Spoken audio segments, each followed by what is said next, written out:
ঘড়িতে রাত তখন ঠিক 2:40।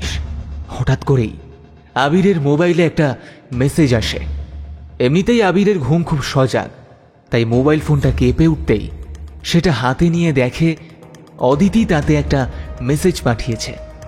এটা আবির আগে থেকেই পরিকল্পনা করে রেখেছিল। ও ওর মোবাইল ফোনটা গায়ে দেওয়া চাদরের নিচে লুকিয়ে রেখেছিল, যাতে করে মোবাইল ফোনের আলোটা জ্বলে উঠলেও বাইরে থেকে সেটা না দেখা যায়। অদিতিকেও এই একই কথা বলে রেখেছিল আবির। আর অদিতির মেসেজটা পড়ে আরও সজাগ হয়ে যায় আবির। ও দেখে একজন আপাদমস্তক চাদর মুড়ি দেওয়া লোক পা টিপে টিপে নিঃশব্দে আবিরদের 17 আর 18 নম্বর বেডের দিকে এগিয়ে আসছে। রাতে এরকমটা যে ঘটতে পারে সেটা আবির আগে থাকতে সন্দেহ করেছিল। আর সেই অবস্থায় আবির দেখতে পায় লোকটা তার কোমরে গোজা একটা বড় ভোজালি বের করে। নমস্কার, আমি এবং গপ্প থেকে সৌভিক। আজ আপনাদের শোনাব লেখক শিবাঙ্গনের কলমে আবির এবং জয় সিরিজের গল্প আবিরে রক্তের দাগ। আবির এবং জয় সিরিজের গল্প নিশ্চয়ই আপনারা আগে শুনেছেন। না শুনে থাকলে উপরের দেওয়া আই বাটনে ক্লিক করে শুনে নিতে পারেন আবির এবং জয় সিরিজের আগের গল্প শশাঙ্কের স্বর্ণমুদ্রা। তবে গল্প শুরুর আগে একটি ছোট্ট অনুরোধ, গল্পটি যদি আপনাদের ভালো লেগে থাকে তবে অবশ্যই চ্যানেলটিকে সাবস্ক্রাইব করে দেবেন আর পাশে থাকা বেল আইকনটিকে অল করে দিতে ভুলবেন না। আমরা দেখেছি আমাদের বেশিরভাগ শ্রোতা বন্ধুরা সাবস্ক্রাইব করেন না, অথবা সাবস্ক্রাইব করলেও পাশে থাকা বেল আইকনটিকে অল করে দিতে ভুলে যান। তাই আপনাদের কাছে অনুরোধ, পাশে থাকা বেল আইকনটিকে অল করে দেবেন, যাতে আমাদের সমস্ত গল্পের নোটিফিকেশন আপনার কাছে সবার আগে পৌঁছে যায়। আজকের গল্পের সূত্রধার আমি সৌভিক। গল্পের প্রধান চরিত্রে সৌম্যদীপ, মৈনাক এবং মৌপিয়া। শুরু হচ্ছে আজকের বিশেষ নিবেদন লেখক শিবাঙ্গনের কলমে আবিরে রক্তের দাগ।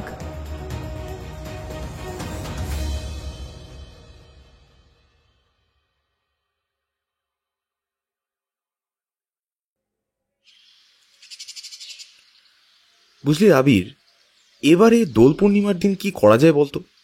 সকালে তো বাড়িতে সত্যনারায়ণ পুজো আছে, না হলে তার একদিন আগেই বাড়ি থেকে কাছাকাছি কোথাও একটা চলে যেতাম। সবাই মিলে ওই হুড়োহুড়ি করে রং মাখা আমার একদম পছন্দ নয়, কিন্তু পুজো থাকার জন্য বাড়ি থেকে ওই দিন বেড়াতে যাওয়ার অনুমতিও দেবে না। তবে তো ভালোই হয়েছে, একবার আমাদের সাথে হই হই করে রং খেলে দেখ, ভালো লাগবে। না রে ভাই, আমার কোনোদিনই ওই রং খেলা ব্যাপারটা ভালো লাগে না। কি সব জল দিয়ে রং বলে তার কোনো ঠিক নেই, আমারও সবে আপত্তি আছে। ছেড়ে দে আবির, জয় আমাদের সঙ্গে রং খেলার মজাটা কোনোদিনই বুঝতে পারবে না রে। ওকে আমি অনেকবার বলে বোঝাবার চেষ্টা করেছি, ওর সেই একই গো। অবশ্য ও যখন রং মাখতে চায় না তখন ওকে জোর করে রং মাখানো বা রং মাখানোর কথা বলা উচিত নয়। কি যে বলিস না তুই, রঙের দিনে তো রঙই মাখাবো, এতে আবার উচিত অনুচিতের কি আছে? বেশ করবো, রং মাখবো, হই হই করে বন্ধুদেরও রং মাখাবো। তাছাড়া আর কি হতে পারে আমাকে বল? দেখ, সে কথা বললে অনেক কিছুই হতে পারে। হয়তো ধর এবারে দোল পূর্ণিমায় আমরা সবাই পাড়ার মোড়ে বন্ধুদের সঙ্গে দোল খেললাম, অথবা ধর সবাই মিলে এবার এক বৈষ্ণব মঠে গিয়ে দোল পূর্ণিমার দিনটা কীর্তন শুনে কাটালাম।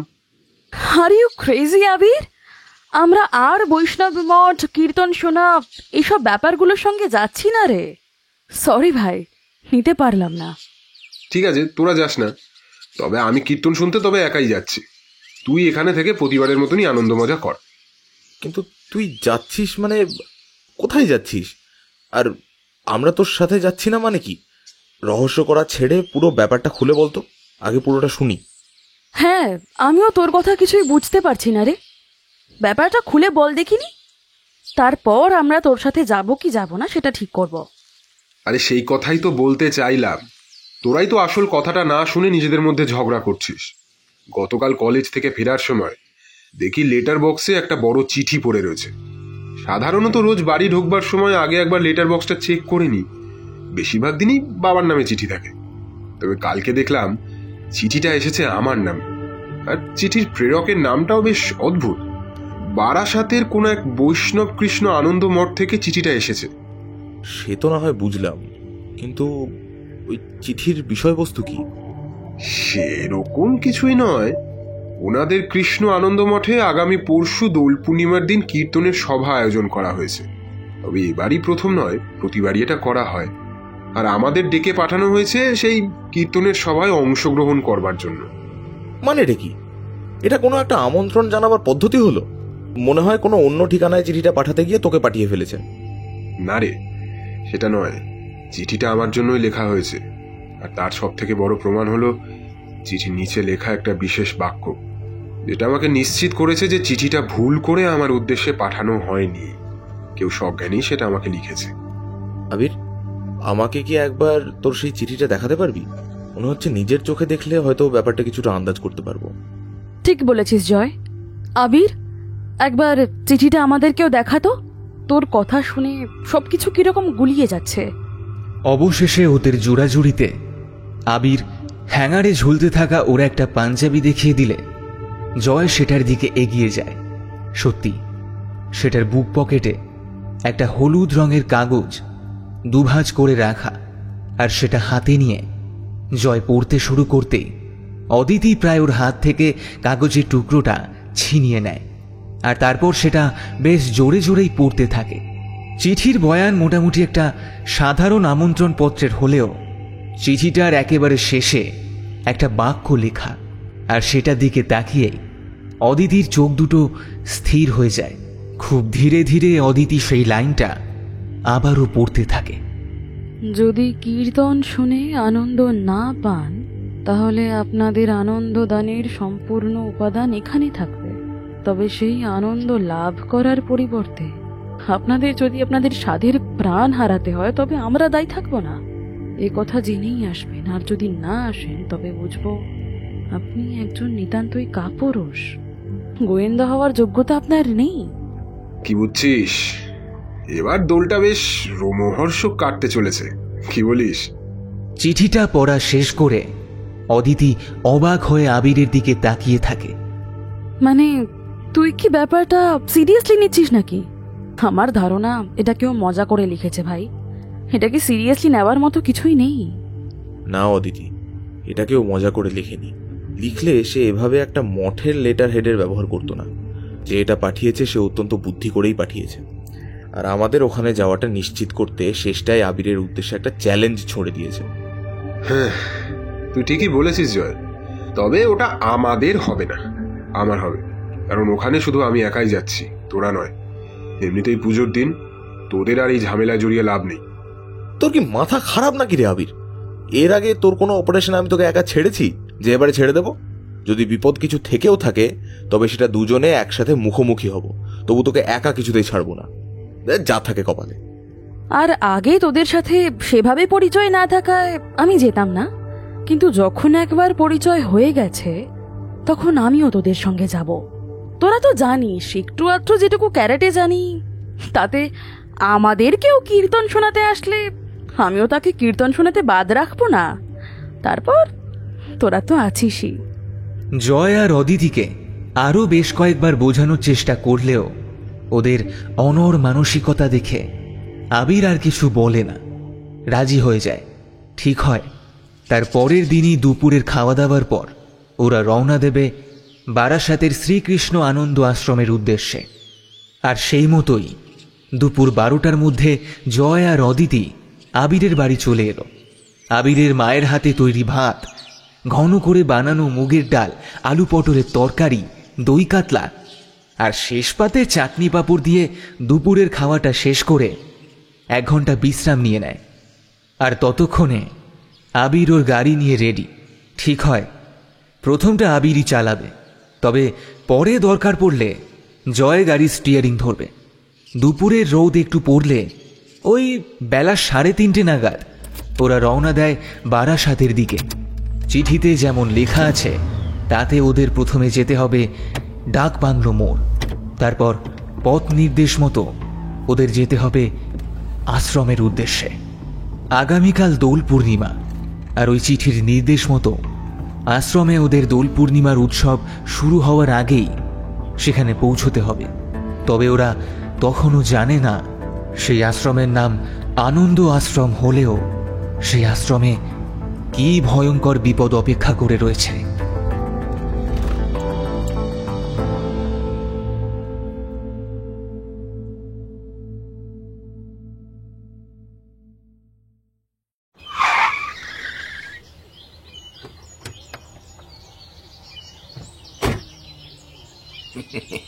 দাদাবাবু, আপনাদের এখানে আসতে কোনো অসুবিধা হয়নি তো?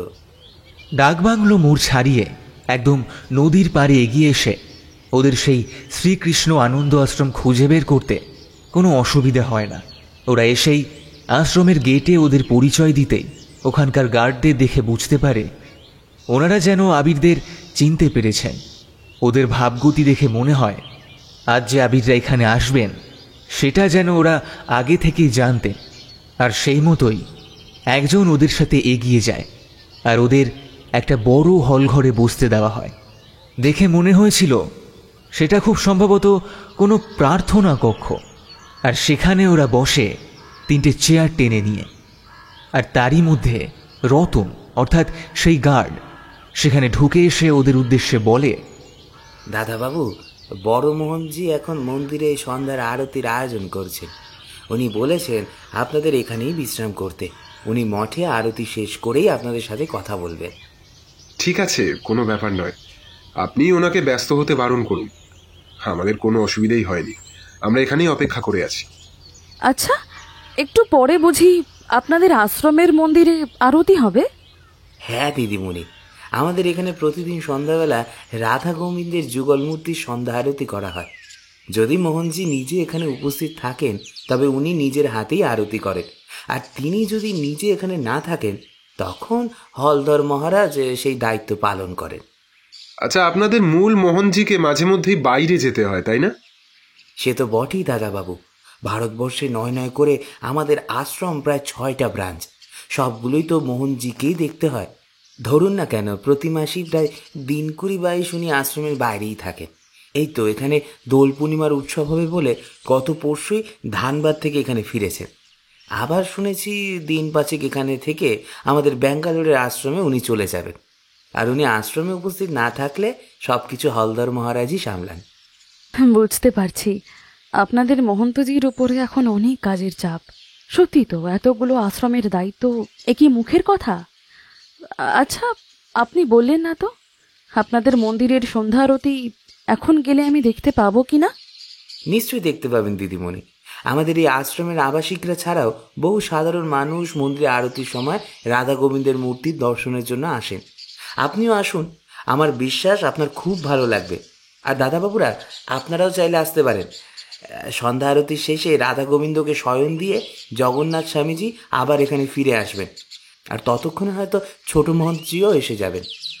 রতন নামের সেই লোকটার প্রস্তাবে জয় বা আবির খুব একটা আগ্রহ না দেখালেও অদিতি একাই ওনার সঙ্গে চলে যায়।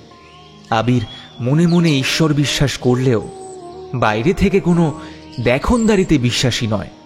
তাই ও বসার ঘরের টেবিলের উপরে রাখা একটা ম্যাগাজিন নিয়ে পড়তে থাকে। আর জয় ঘরের বাইরে বেরিয়ে সেখানের বাগানে ফুটে থাকা নানা ফুলের গাছগুলো ভালো করে দেখতে থাকে। দেখে বোঝাই যায় খুব যত্ন করে এই আশ্রমে শীতের মৌসুমে ফুল গাছ চাষ করা হয়েছিল। এখনও গাছগুলোতে বেশ কিছু ফুল ফুটে রয়েছে। তবে ধীরে ধীরে সন্ধ্যের অন্ধকার নেমে আসায় জয় বাগানের ভেতরে খুব একটা ঢোকে না। ওই বাইরে থেকেই যতটা সম্ভব হয় ফুলের গাছগুলো দেখতে থাকে।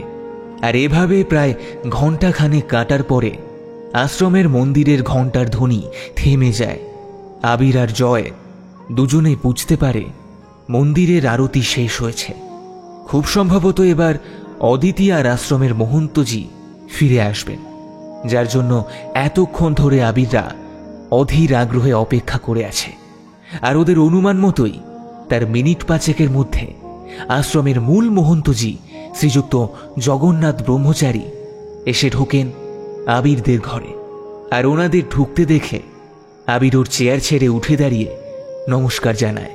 আর জয় তখন দেওয়ালে টাঙিয়ে রাখা একটা বড় অয়েল পেন্টিং খুব ভালো করে দেখছিল। মহন্তজি হঠাৎ ঘরে ঢুকে আসায় ও ওনাকে খেয়াল করেনি। জয়ের সম্বিত ফেরে মোহন্তজির কথায়। কি কেমন দেখছেন অয়েল পেন্টিংগুলো? নমস্কার মহন্তজি। হ্যাঁ, আমি অয়েল পেন্টিংটাই দেখছিলাম। সত্যি অসাধারণ পেন্টিং। তবে এটি কার পেন্টিং সেটা আমি বুঝতে পারিনি। ইনি আমার গুরুদেব, দেবতুল্য মানুষ, শ্রী দয়ানন্দ স্বামী মহারাজ। আমি সংসার ত্যাগ করে ওনার সঙ্গে পরিব্রাজনের পথ ধরি যখন আমার বয়স সবেমাত্র 12 বছর, আর ওনার বয়স তখন প্রায় 78।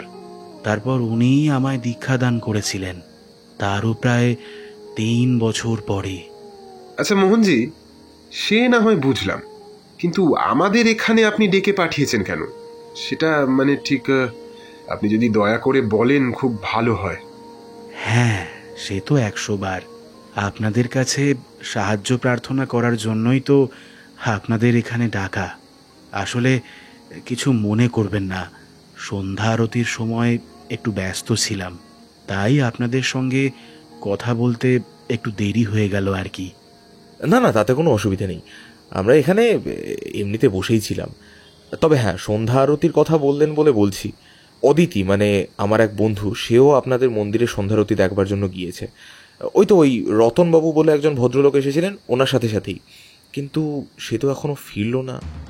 অদিতি আপনার বন্ধু? কেন, সন্ধ্যা আরতি শেষ হয়ে যাওয়ার পর তিনি এখনো ফিরে আসেননি এখানে? কই না তো, আমরা তো এখানেই আছি। আচ্ছা, আপনার বান্ধবীকে কেমন দেখতে একটু বলবেন?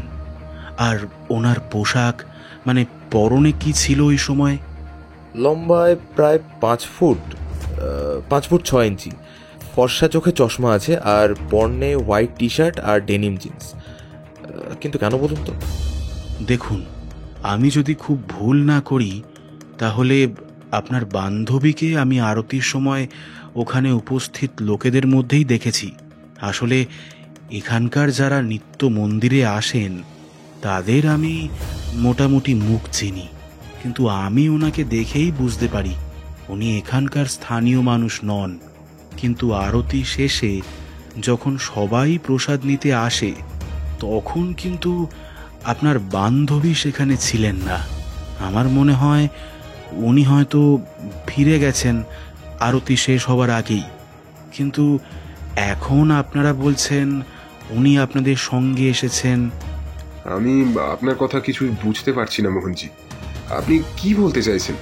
আর আমার মনে হয় অদিতিকে নিয়ে চিন্তিত হওয়ার কোনো কারণ নেই, ও ঠিক ফিরে আসবে। দেখুন, আমি কিছুই বলতে চাই না, তবে আমার মনে হয় আপনাদের কাছে নিশ্চয়ই ওনার মোবাইল নাম্বার আছে। এখনই একবার ফোন করে ওনাকে জিজ্ঞেস করুন উনি কোথায় আছেন।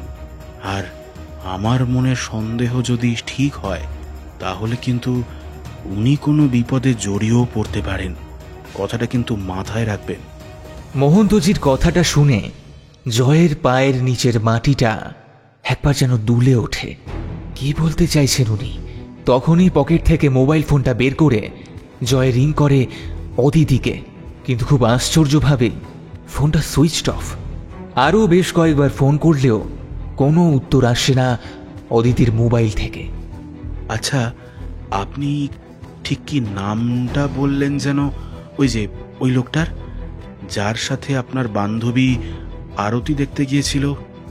রতন, সম্ভবত লোকটি নিজের নাম রতনই বলেছিল। রতনই তো, হ্যাঁ, সেই বলেছিল আপনাদের আশ্রমের মন্দিরে আরতি শুরু হতে চলেছে, আর অদিতিও ওর সাথেই সেদিকে চলে যায়। তবে আমি আবারও বলছি, অদিতিকে নিয়ে আপনাদের চিন্তিত হওয়ার কোনো কারণ নেই, অযথা ওকে নিয়ে ভাববেন না।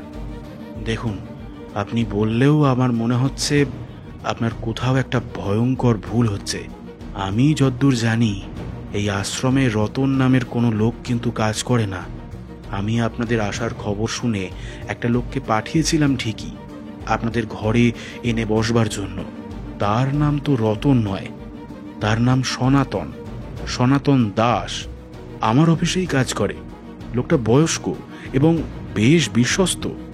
সত্যি কথা বলতে কি, আপনাদের এখানে যে কারণে ডেকে পাঠিয়েছি সেই কারণটা আমি সকলকে জানাতে চাই না, তাই আমি আমার বিশ্বস্ত সনাতনকেই বলেছিলাম আপনাদের এই ঘরে বসতে বলতে। আরতি শেষ হলে আমি নিজেই আপনাদের সঙ্গে দেখা করব।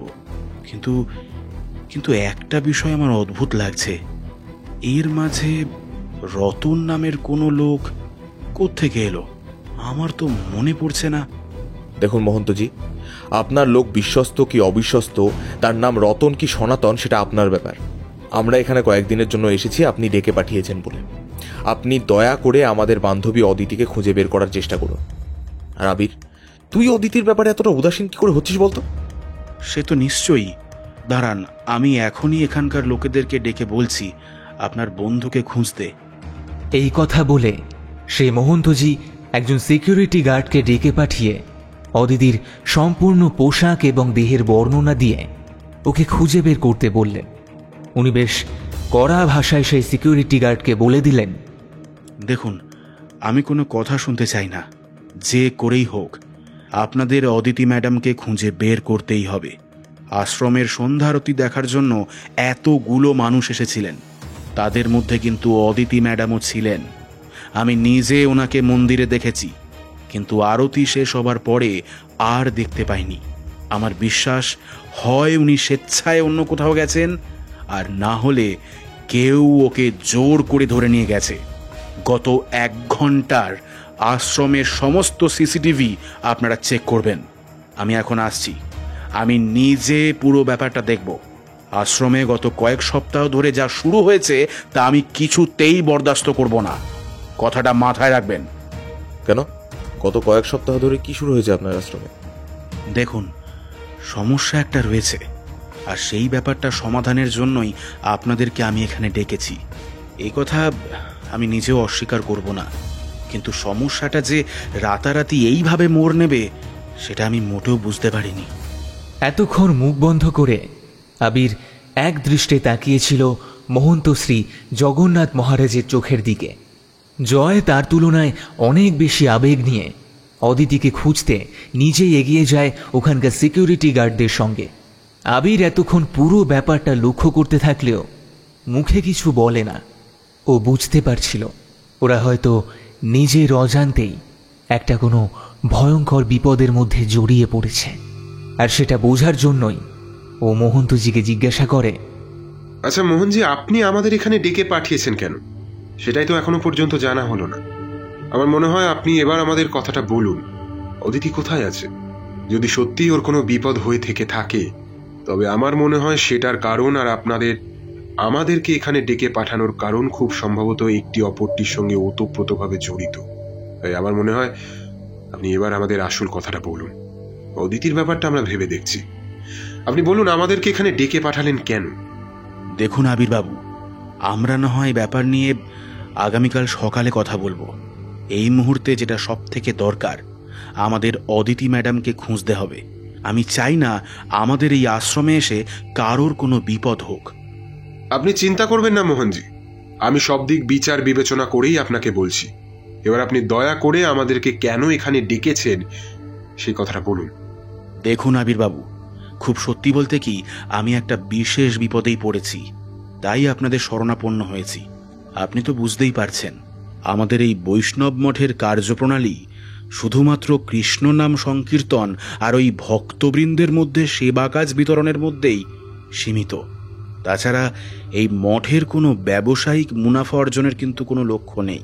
কিন্তু অদ্ভুত ব্যাপার হচ্ছে, বেশ কয়েকদিন ধরে আমাদের এই মঠে এখানকার এক স্থানীয় প্রমোটার এসে হামলা শুরু করেছে, আর আশ্রমের জমিগুলো কিন্তু বেছে বেছে দখল করছে। প্রমোটার এই আশ্রমে? হ্যাঁ, প্রমোটার। কলকাতা শহরে ওনার বেশ কয়েকটা বিরাট মাপের প্রজেক্ট আছে এবং বেশ কয়েকটার কাজও চলছে। আর শহরতলিতেও এখন নয় করে ওনার অনেকগুলোই প্রজেক্টের কাজ চলছে। ওনার এই মুহূর্তের লক্ষ্য হলো আমাদের এই কৃষ্ণ আনন্দ আশ্রম। কেন, আশ্রমের এই জমি নিয়ে আপনার সেই প্রমোটার কি এখানেও মাল্টি স্টোরের বিল্ডিং তুলতে চান নাকি? দেখুন, সেভাবে উনি কিছু বলেননি, তবে একজন প্রমোটার সাধারণত সেই উদ্দেশ্যেই জমি জমা কেনেন বলেই আমি জানি।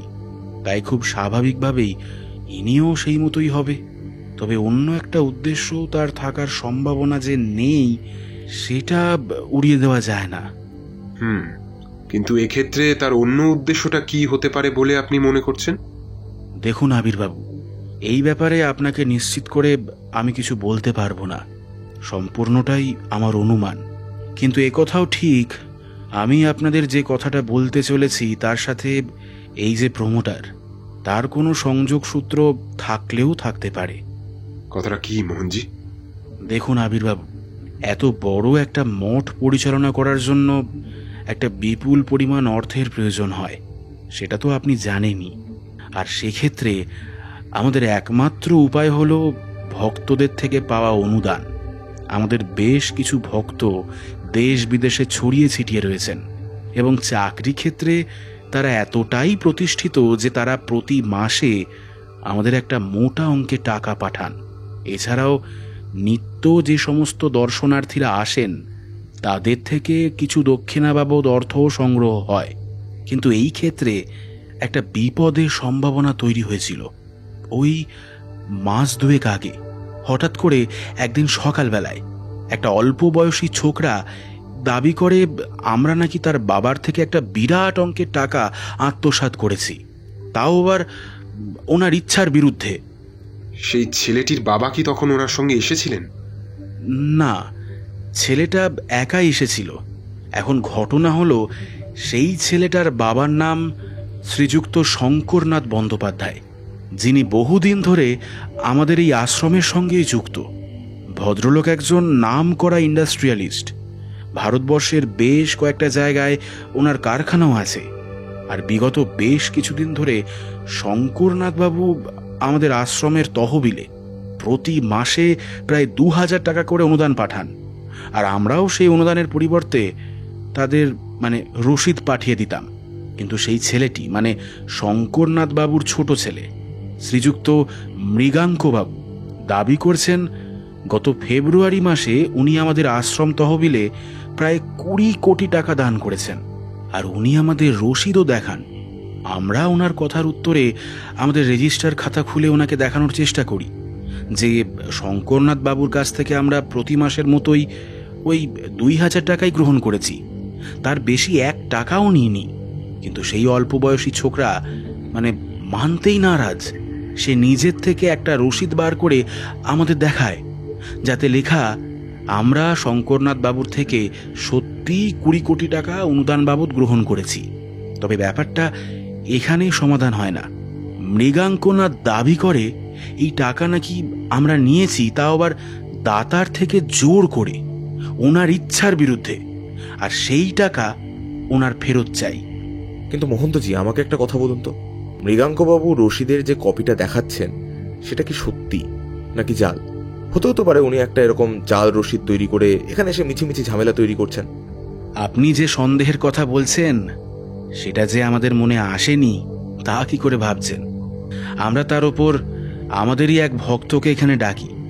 তিনি পেশাগতভাবে একজন ব্যারিস্টার। কলকাতা হাইকোর্টে ওনার বিরাট নামডাক। আমার এবং মৃগাঙ্কবাবুর উপস্থিতিতে তিনি সেই রসিদের কাগজ আর আমাদের বিল বইয়ের প্যাডে তার যে কার্বন কপি রয়েছে সব কিছু খুঁটিয়ে পরীক্ষা করেন। বলেন যে মৃগাঙ্কবাবুর কাছে রসিদের যে কপি রয়েছে সেটা নাকি জাল নয়, সেটা আমাদের বিল বইয়েরই কপি। অর্থাৎ মৃগাঙ্কবাবুর করা অভিযোগই সত্যি। অথচ আপনারা বিশ্বাস করুন, আমরা মিথ্যা কথা বলছি না। আমরা শঙ্করনাথ বাবুর থেকে প্রতি মাসের মতোই 2000 টাকাই পেয়েছিলাম। কোনোভাবেই সেই টাকার অঙ্ক 20 কোটি টাকা নয়। আর জোর করে টাকা নেওয়ার প্রশ্নই হয় না। আমরা বলতে আপনি নিজেকে ছাড়া আর কার কথা বলছেন? দেখুন আবিরবাবু, আমি অন্যান্য মঠের কাজ দেখভাল করার জন্য মাসের প্রতিটা দিন এখানে থাকতে পারি না। মাঝে মাঝেই আমাকে বাইরে যেতে হয়। আর সেই সময় এই আশ্রমের দায়িত্ব থাকে হলধর মোহনজির ওপর। তিনি অত্যন্ত উচ্চশিক্ষিত, অভিজ্ঞ এবং আমার গুরু ভাই। আমি ছাড়া এখানকার সমস্ত অফিসিয়াল কাগজপত্রে তার সইও কিন্তু গ্রহণীয়। হ্যাঁ, সে কথা ঠিক। আমরা হলধর মহন্তজির কথা শুনেছি। এ তো খুব ভালো কথা। আশ্রমের মন্দিরে আরতির পর উনি এখানকার আবাসিকদের রাতের খাবারের ব্যবস্থা পর্যবেক্ষণ করতে গেছেন। একটু পরেই উনি চলে আসবেন। তখন আপনারা না হয় ওনার সঙ্গে কথা বলবেন, আর নিজেরাই বুঝতে পারবেন উনি কতটা উচ্চমার্গের সাধু। আমার স্বীকার করতে কোনো সংকোচ নেই, ওনার হাতে আশ্রমের দায়িত্ব দিয়ে আমি একদমই নিশ্চিন্ত। তাই আমি তো ঠিকই করে রেখেছি, আগামীকাল দোল উৎসবের সূচনা আমি ওনার হাত দিয়েই করাবো। ঠিক সকাল 6টার সময় একটা আবির দিয়ে ভগবানের আরতি হয়, তারপর শুরু হয় দোলের আসল অনুষ্ঠান। আমার ইচ্ছে এই অনুষ্ঠানের সূচনা হলধর স্বামীজির হাত দিয়েই হোক, আর সেটাই হবে ওনার সব থেকে বড় পুরস্কার, আর উনি সেই সম্মান পাওয়ার যোগ্যও বটে। আচ্ছা মোহনজি, সে না হয় বুঝলাম, কিন্তু একটা কথা বলুন তো, এই শঙ্করনাথ বাবুর থেকে যেদিন টাকা গ্রহণ করা হয়েছিল সেই রসিদে কে সই করেছিলেন? আপনি নিজে নাকি হলধর মোহনজি? আমি সেই সময় ধানবাদের আশ্রমে ছিলাম, তাই সেই রসিদে হলধর মোহনজির সইও রয়েছে। আর আপনারা কি বলতে চাইছেন সে কথা আমি বুঝতে পেরেছি। তাই প্রথমেই বলি, হলধর স্বামীজিকে সন্দেহ করার কোনো ধৃষ্টতা কিন্তু আমার নেই। পদমর্যাদা বলে আমি ওর থেকে উপরে ঠিকই, কিন্তু আমি বিশ্বাস করি যোগ্যতায় আর অভিজ্ঞতায় হলধর মোহনজি আমার থেকেও শ্রেষ্ঠ। তিনি অত্যন্তই সৎ এবং খুবই বিশ্বস্ত, তাই আমি তাকে কোনোভাবেই সন্দেহ করতে পারবো না। মোহনজি, আমি একটা কথা পরিষ্কার করে বুঝতে পারলাম না, মৃগাঙ্ক বাবুর দাবি করা এই 20 কোটি টাকা আর তার সঙ্গে এই প্রমোটার ভদ্রলোকের আশ্রমের জমি দখল করবার মধ্যে যোগসূত্রটা কোথায়? আবির্বাবু, আপনার এই প্রশ্নের উত্তর আমি দিচ্ছি। জগন্নাথ স্বামীজি হয়তো পুরো ব্যাপারটা জানবেন না, তাই উনি যদি অনুমতি দেন তাহলে আমি বলি। জয় এবং আবির দুজনেই চমকে উঠে দেখে ওদের কথার মাঝেই আরও একজন দীর্ঘদেহী গেরুয়া বসন পরিহিত সন্ন্যাসী মহারাজ ঘরে এসে প্রবেশ করেছেন। খুব সম্ভবত ইনি হলধর মহারাজ। ওরা খুব স্বাভাবিকভাবেই ঘরে আগত এই নতুন মহারাজের প্রতি নমস্কার জানিয়ে চেয়ার ছেড়ে উঠে দাঁড়ালো। সেই মহারাজও নমস্কার জানিয়ে ওদের বসতে বললেন। আরে বসুন বসুন, আপনারা আমাদের অতিথি, আর অতিথি অর্থাৎ স্বয়ং নারায়ণ। আর আমার নাম হলধর মহারাজ, আমি এই আশ্রমেই থাকি, শ্রীকৃষ্ণের একজন সাধারণ সেবক। আমি আপনার ব্যাপারে ওনাদের কাছে সব কথাই বলেছি, তবে আমারও মনে হয় সেই সময় ঠিক কি কি ঘটেছিল সেটা যদি আপনি ওনাদের বর্ণনা করেন তাহলে খুব ভালো হয়, কারণ আপনি নিজে এখানে উপস্থিত থেকে পুরো ব্যাপারটা তো দেখেছেন, তাই সেটাই শ্রেয়। হ্যাঁ, আমি সে কথাই বলছি। মৃগাঙ্ক বাবু সেই রসিদের কপি নিয়ে এসে সরাসরি দাবি করেন আমি যেন এই টাকা ওনাকে অবিলম্বে ফেরত দিয়ে দিই। আমি খুব স্বাভাবিকভাবেই ওনার কথা অস্বীকার করি এবং ওনাকে জানাই এত টাকা ওনাকে ফেরত দেওয়ার মতো আর্থিক সংস্থানও আমাদের নেই। আর তখনই উনি আমাকে বলেন কলকাতায় ওনার এক পরিচিত প্রমোটার আছেন, যার কাছে আমি যেন এই আশ্রমের জমিটা বিক্রি করে দিই, আর উনি এই প্রমোটারের থেকে ওনার 20 কোটি টাকা ফেরত নিয়ে নেবেন। না হলে উনি আমাকে ওনার বাবার থেকে লুকিয়ে টাকা আত্মসাৎ করার অভিযোগে পুলিশের হাতে তুলে দেখারও ভয় দেখান। অথচ বিশ্বাস করুন, আমি এসবের কিছুই জানি নেই।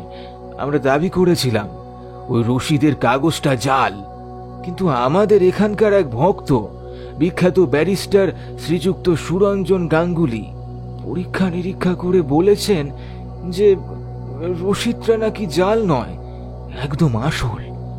আমাদের বিল বইয়ের পাতাতেই তা লেখা হয়েছে। আচ্ছা হলধর মহারাজ, সেই রসিদে কি টাকার অঙ্কটা শুধুমাত্র সংখ্যায় রেখেছিল নাকি ইংরেজি অক্ষরেও লেখা ছিল? সেটাই তো সমস্যা। আমাদের আশ্রমের নিয়ম অনুসারে আমরা আমাদের রসিদে টাকার অঙ্কটা সংখ্যার পাশাপাশি ইংরেজি অক্ষরে লিখে দিই। এক্ষেত্রেও তাই দেওয়া হয়েছিল।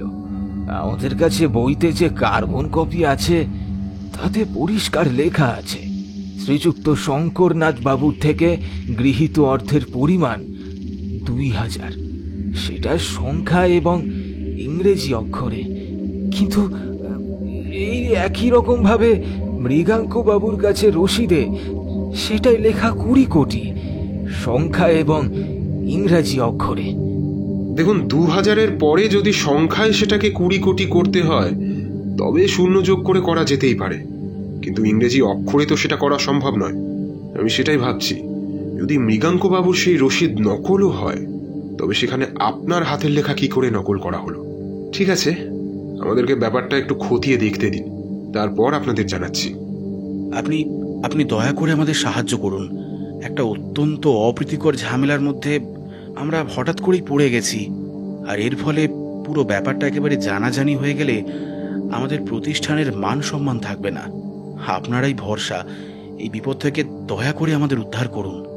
ঠিক আছে মোহনজি, আপনারা চিন্তা করবেন না, আমরা দেখছি কতটা কি করা যায়। সে তো ঠিকই আছে আবিরবাবু, কিন্তু আপনাদের থেকে সাহায্যের আশা আছে বলেই তো আপনাদের এখানে আসার জন্য চিঠি লিখেছিলাম। কিন্তু এটা ছাড়াও কি এক ভয়ঙ্কর পরিস্থিতির সৃষ্টি হলো বলুন তো। জানি না আমাদেরই কোন কর্মফলে ভগবান শ্রীকৃষ্ণ আমাদের উপর রুষ্ট হলেন, আর এইভাবে একটার পর একটা বিপদের সম্মুখীন হতে হচ্ছে বুঝতে পারছি না। কেন, কি হয়েছে মহন্তজি? আমরা যে ব্যাপারে এতক্ষণ কথা বলছিলাম সেটা ছাড়াও আর অন্য কিছু ঘটেছে কি? হ্যাঁ হলধরজি, আসলে আবিরবাবুরা 3 জন এখানে এসেছেন। ওনাদের এক বান্ধবী সন্ধ্যায় আরতি দেখার জন্য মন্দিরে গিয়েছিলেন। আমি আরতি চলাকালীন তাকেও দেখেছি, কিন্তু তারপর থেকে আর দেখতে পাওয়া যাচ্ছে না, আর আমি সেই ব্যাপারে যথেষ্ট উদ্বিগ্ন। আপনাকে তো বললাম মোহনজি, অদিতিকে নিয়ে আপনাদের মাথা না ঘামালেও চলবে। ও নিজেই নিজেকে রক্ষা করতে সক্ষম, আর তাছাড়া আমি জানি এখন সে নিরাপদেই আছে, এখনই এখানে এসে পড়বে। কি বলছেন? আপনি আপনি জানেন উনি কোথায় আছেন? জানি, আর সেজন্যই নিশ্চিত করে বলছি। ওকে নিয়ে আপনাদের চিন্তিত হওয়ার কোনো কারণ নেই। তাই আমরা যে কাজে এসেছি আমার মনে হয় আমাদের তাতেই ফোকাস করা উচিত। ও হ্যাঁ, যদি সম্ভব হয় আপনাদের বিল বইয়ের সেই কপিটা একবার দেখাতে পারবেন? অদিতির ব্যাপারে আবিরের আত্মবিশ্বাস দেখে ওনারা আর কথা বাড়ালেন না।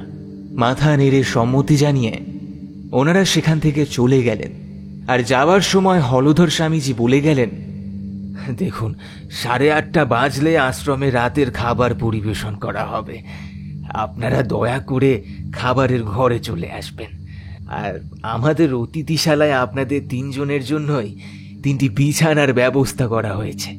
আপনাদের 2 জনের জন্য পুরুষদের ডরমিটারিতে, আর আপনাদের বান্ধবীর জন্য মহিলাদের ডরমিটারিতে। আপনাদের বেড নাম্বার 17 এবং 18, আর ওনার 6। আশা করি উনি নিরাপদে ফিরে আসবেন এবং আপনাদের সাথে খাবার ঘরে দেখা হবে। আমরা তখনকার মতো উঠে দাঁড়িয়ে মহন্তজিদের হাত জোর করে প্রণাম জানালে প্রতি নমস্কার জানিয়ে ওনারাও ঘর থেকে বের হয়ে যান। আর ঠিক তখনই জয় এসে আবিরের উদ্দেশ্যে বলে, কি ব্যাপার বলতো আবির, তুই অদিতির ব্যাপারে এতটা উদাসীন হচ্ছিস কি করে? ওর যদি সত্যি সত্যি কোনো একটা বিপদ হয় তাহলে আমরা ওর বাড়িতে কি জবাব দেবো সেটা ভাবতে পেরেছিস? আমি অদিতির ব্যাপারে উদাসীন হইনি জয়, অদিতি নিজেই আমাকে সেরকম করতে বলেছে। এত চিন্তা করিস না, অদিতি এখনই ফিরে আসবে। আবির এই কথা বলার সাথে সাথেই ঘরে এসে ঢোকে অদিতি। আর ওকে দেখে জয় প্রায় চিৎকার করে ওঠে। কিরে, তোর কি ব্যাপার বলতো? কোথায় ছিলিস তুই এতক্ষণ?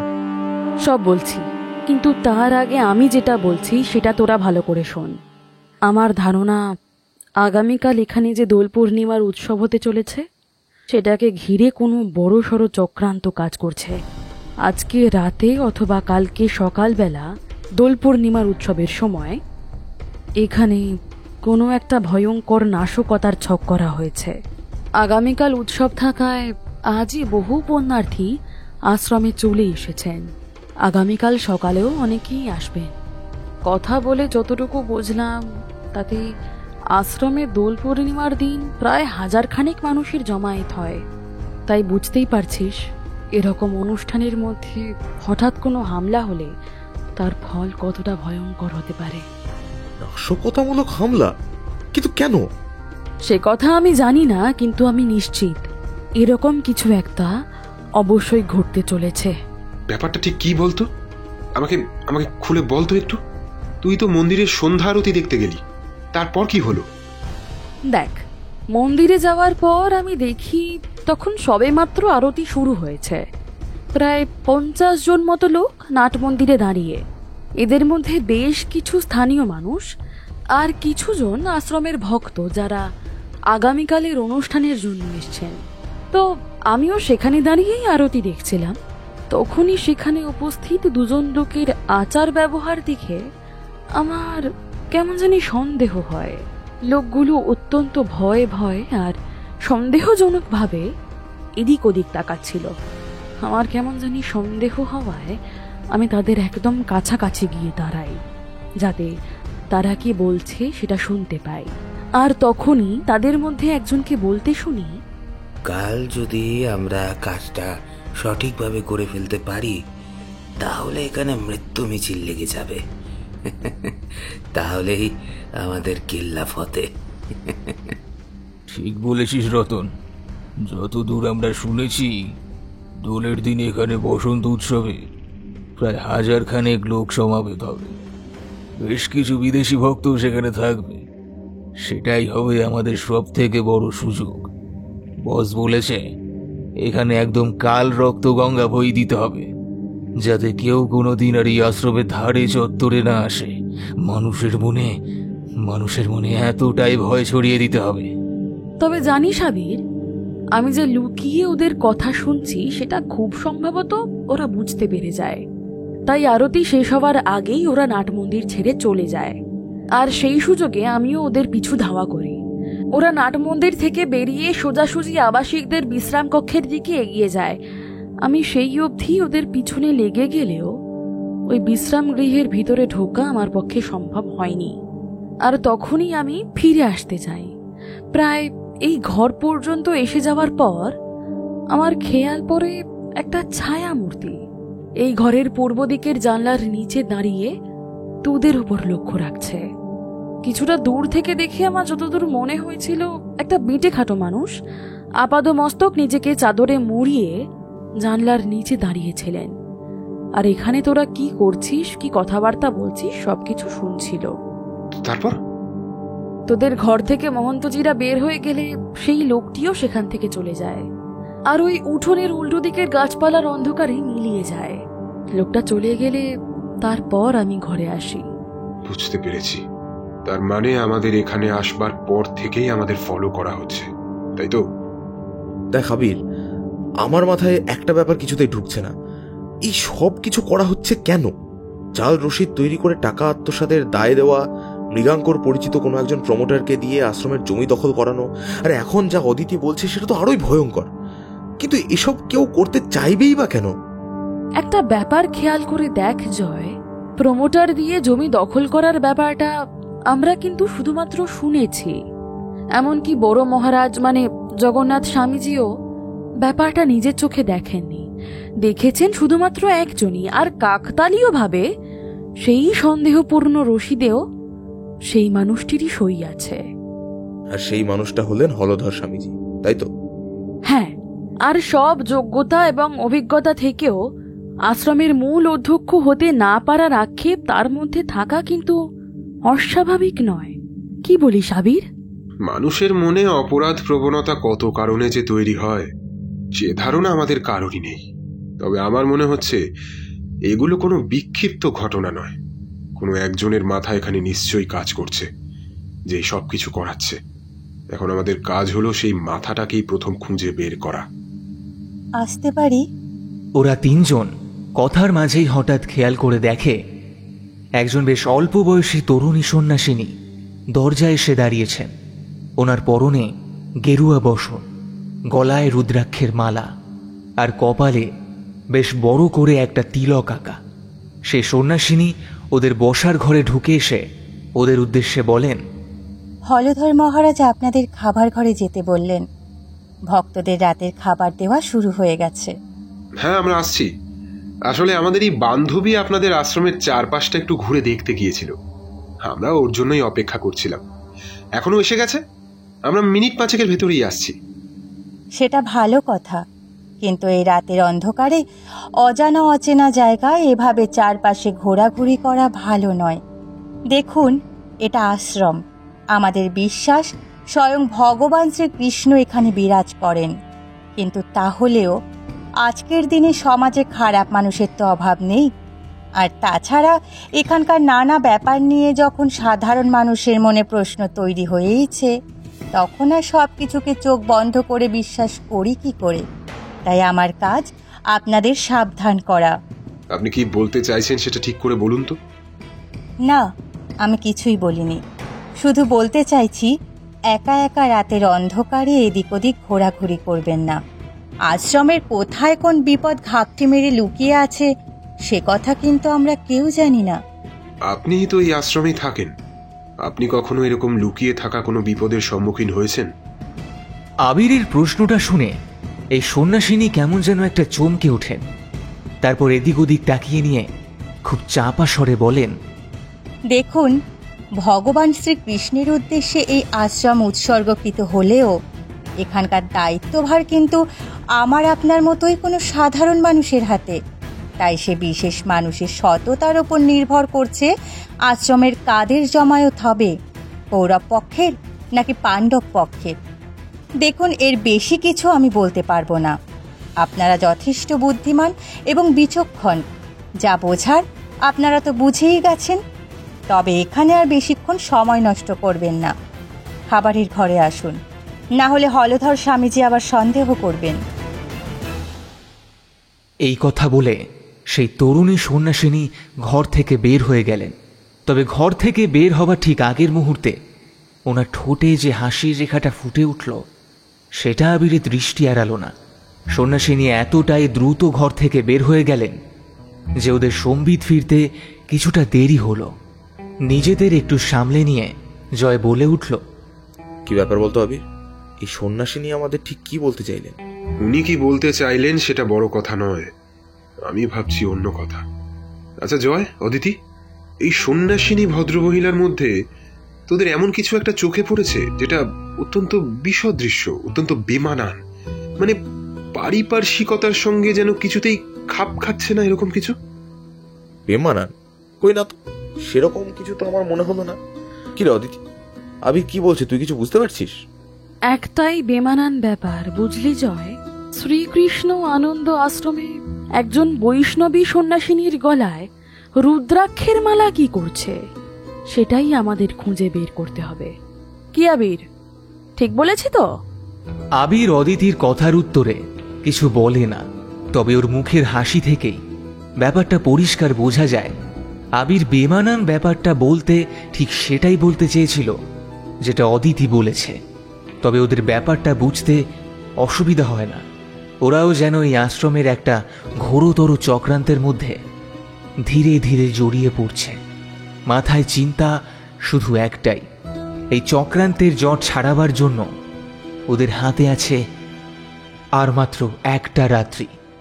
আগামীকাল সকাল হলেই দোলের উৎসব শুরু হয়ে যাবে, তখন আর ওরা কিছুই করতে পারবে না।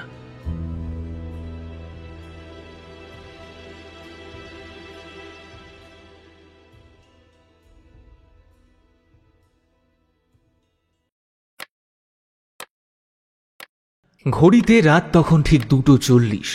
হঠাৎ করেই আবিরের মোবাইলে একটা মেসেজ আসে। এমনিতেই আবিরের ঘুম খুব সজাগ, তাই মোবাইল ফোনটা কেঁপে উঠতেই সেটা হাতে নিয়ে দেখে অদিতি তাতে একটা মেসেজ পাঠিয়েছে। এটা আবির আগে থেকেই পরিকল্পনা করে রেখেছিল।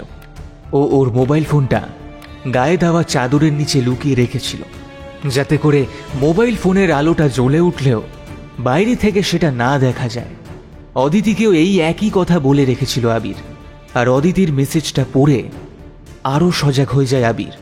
ও দেখে একজন আপাদমস্তক চাদর মুড়ি দেওয়া লোক পা টিপে টিপে নিঃশব্দে আবিরদের 17 আর 18 নম্বর বেডের দিকে এগিয়ে আসছে।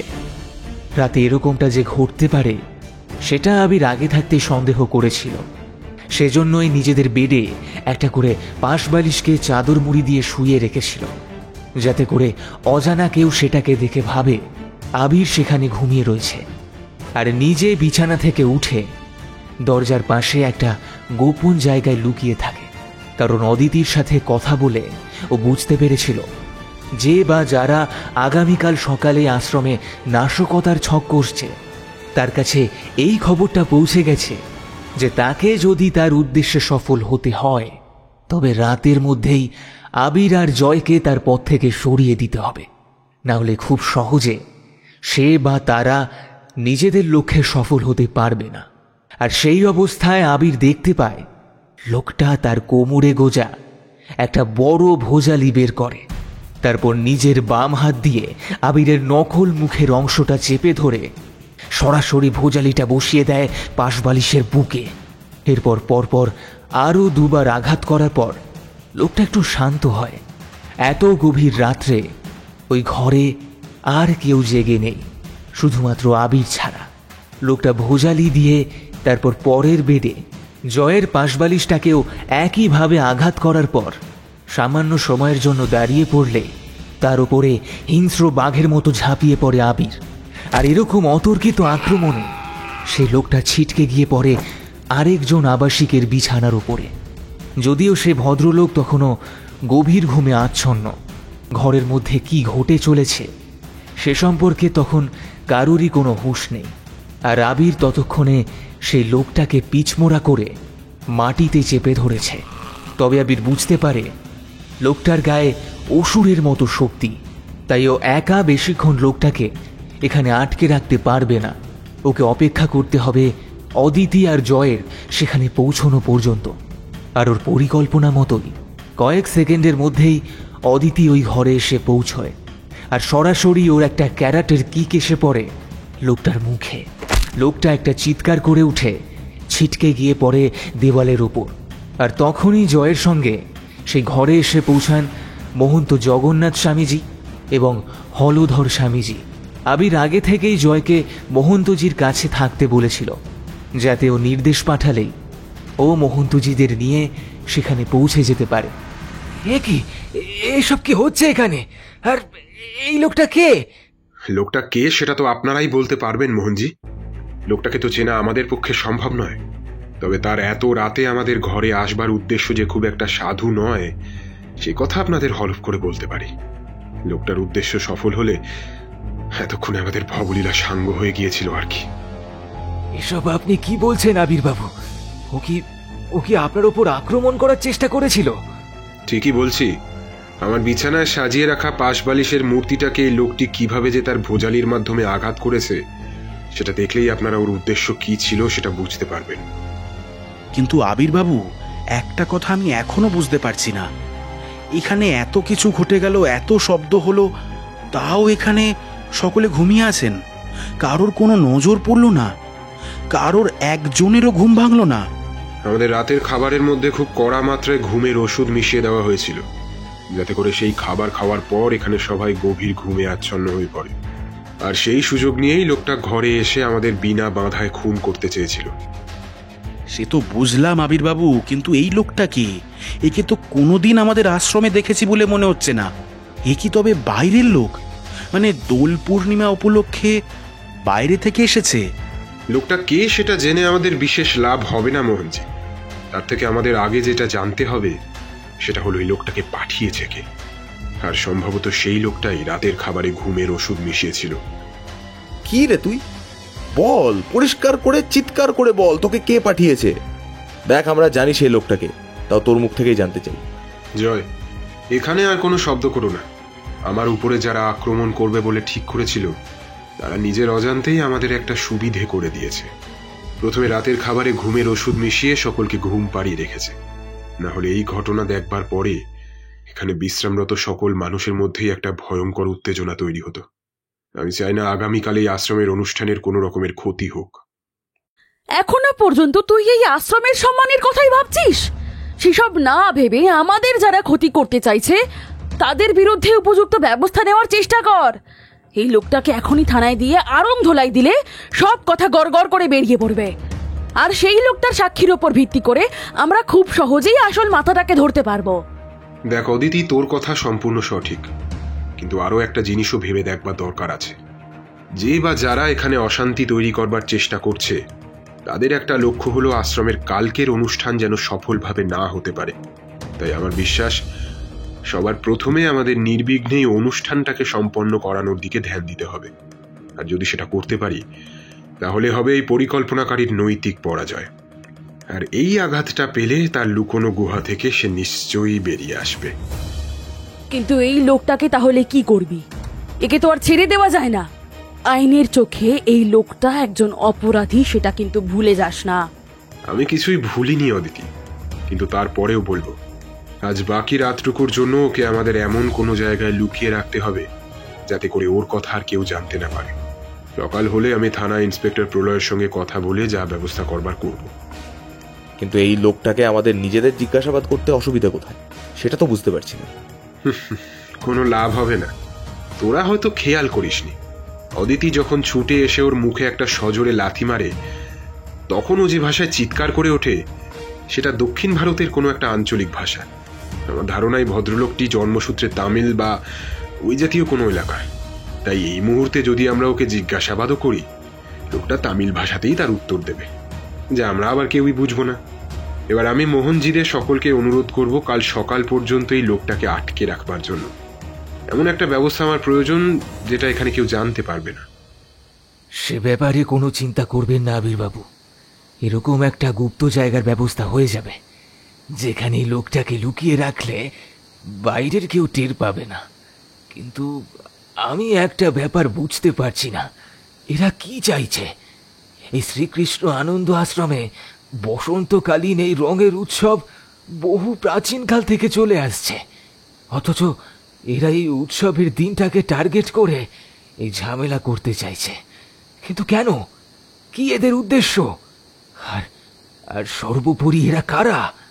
দেখো হলধর, এদের উদ্দেশ্য যাই হোক না কেন, আমাদের কিন্তু কিছুতেই ওদের সফল হতে দেওয়া যাবে না।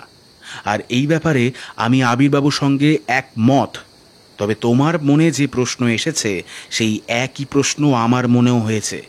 যদি এদের উদ্দেশ্য আমাদের থেকে টাকা হাতিয়ে নেওয়া বা জমি হাতিয়ে নেওয়াই হতো, তাহলে এরা সেটা অন্যভাবেও করতে পারত। এখানে অনুষ্ঠানকে পণ্ড করে দেওয়ার পরিকল্পনা করার পেছনে ওদের নিশ্চয়ই অন্য কোনো কারণ আছে। জানেন মোহনজি, আমারও প্রথমে সেটাই মনে হয়েছিল, কিন্তু তারপর মনে হলো ব্যাপারটা বোধহয় সেরকম নয়। আসলে দোল অনুষ্ঠানের দিন এখানে বহু ভক্তের সমাগম হবে, আর সেখানে যদি কিছু একটা ঘটানো যায় তবে তার প্রভাবটা অনেক বেশি মানুষের মধ্যে ভয়ের সৃষ্টি করবে। সেই কারণেই হয়তো দোল উৎসবের দিনটাই বেছে নেওয়া হয়েছে। ও আচ্ছা, আপনাদের আরও একটা কথা জিজ্ঞাসা করবার ছিল। যে প্রমোটার আপনাদের এখানের জমি দখল করবার জন্য এসেছিল, তার নাম, ঠিকানা বা পরিচয় কিছু কি জানেন আপনারা?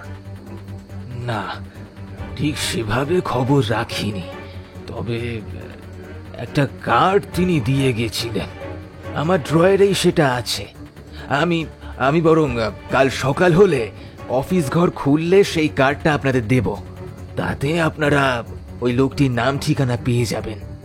এই পর্যন্ত কথা বলে ওনারা নিজেদের ঘরে চলে গেলেন। পাশের একটা ছোট গোপন ঘরের মাঝের টেবিলে আবিরটা গিয়ে বসে, আর মাটিতে সেই লোকটা তখনও হাত পা বাঁধা অবস্থায় পড়ে রয়েছে।